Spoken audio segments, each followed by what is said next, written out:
ఈ rich CEO తన కొడుకుని చూసుకోవడం ఇదే ఫస్ట్ టైం. కానీ ఆ పిల్లోడు మాత్రం అస్సలు కనికరం లేకుండా డాడీ చేతి మీదే పాలన్నీ ఉమ్మేశాడు. ఆ సీఈఓ కంగారుగా కొన్ని టిష్యూలు తీసుకుందామని చూసేలోపు పొరపాటున టేబుల్ మీద ఉన్న ఫార్ములా మిల్క్ డబ్బాని కింద పడేస్తాడు. నేలంతా చెల్లాచెదురుగా పడిపోయిన పాలపొడిని చూస్తూ తను సాడ్గా ఉంటాడు.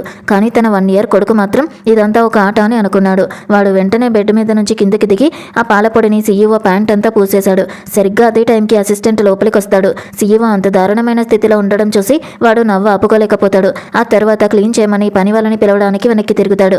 కొంతసేపటి తర్వాత సీఈఓ ఎలాగో తన కొడుకుని నిద్రపుచ్చాడు. తను అసిస్టెంట్ ఇద్దరు ఒకేసారి అమ్మయ్య అని ఊపిరి పీల్చుకున్నారు. సరిగ్గా ఆ క్షణంలోనే తనకి అర్థమైంది, గత 1 year నుంచి ఆ బాబుని పెంచిన అమ్మ ఎంత కష్టపడిందోనని. నిజానికి తన ఎనిమిస్ తన కొడుకుని ఎత్తుకెళ్లి వాడు 1 month బాబుగా ఉన్నప్పుడే పల్లెటూరులో వదిలేశారు.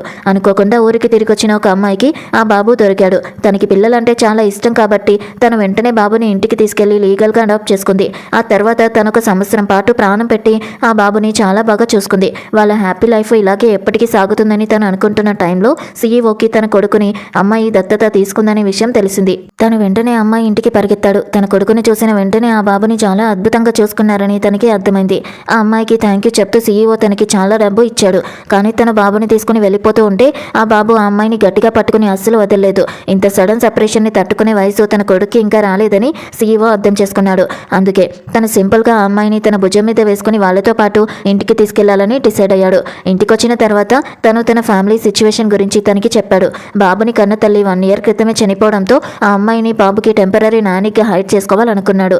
బాబు తన మీద ఆధారపడ్డ మానేసిన తర్వాత తను వెళ్ళిపోవచ్చని చెప్పాడు. ఫ్యూచర్లో సీఈఓ బాబుని సరిగ్గా చూసుకోలేడేమోనని కంగారు పడి ఆ అమ్మాయి కూడా ఒప్పుకోక తప్పలేదు. ఒకరోజు ఆ అమ్మాయి డాడీ హాస్పిటల్ పాలవడంతో తనని చూడ్డానికి వెళ్ళడానికి సీఈఓని లీవ్ అడిగింది. తన ఊర్లో లేకపోవడంతో సీఈఓ తన కొడుకుని ఆఫీస్కి తీసుకుని రావాల్సి వచ్చింది. అంత కోల్డ్ అండ్ పవర్ఫుల్ సీఈఓకి అసలు ఒక బాబు ఉన్నాడనే విషయాన్ని అక్కడ ఎంప్లాయీస్ ఎవరూ ఊహించలేదు.